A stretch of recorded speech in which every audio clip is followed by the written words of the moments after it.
അക്ഷരാർത്ഥത്തിൽ ആലങ്കാരികമായിട്ട് പറയുന്നതല്ല. പൂങ്കാവനത്തിന്റെ നിർമ്മാണം അവിടെ ആരംഭിച്ചു കഴിഞ്ഞിരിക്കുന്നു. അവിടെ പോയിട്ട് ക്രിക്കറ്റ് കളിക്കേണ്ട ശ്രീനിധൻ MLA യും ഈ സഭയിലെ അംഗമായിട്ടുള്ള ശ്രീനിധനും ഉണ്ടായിരുന്നു.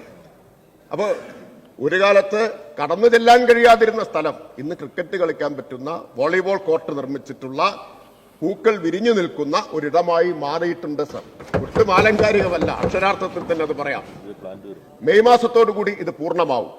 ആ പ്രദേശം പൂർണ്ണമായും നമുക്ക് വീണ്ടെടുക്കാൻ കഴിയും. മാത്രമല്ല ഈ ഏപ്രിൽ മാസം ഞാൻ പറയാൻ ആഗ്രഹിക്കുകയാണ്, ഈ സഭയിൽ പറഞ്ഞതാണ്, 150 ടൺ പ്രതിദിനം ജൈവമാലിന്യം സംസ്കരിച്ച് ബയോഗ്യാസ് ആക്കി മാറ്റി പൈപ്പ് ലൈനിലൂടെ BPCLന്റെ റിഫൈനറിയിലേക്ക് എത്തിക്കുന്ന പ്രൊജക്ട് ഇപ്പോഴാ ഏപ്രിലിൽ പ്രവർത്തനക്ഷമമാവാൻ പോവുകയാണ് സർ. റെക്കോർഡ് വേഗത്തിലാണ് അത് യാഥാർത്ഥ്യമായിട്ടുള്ളത്.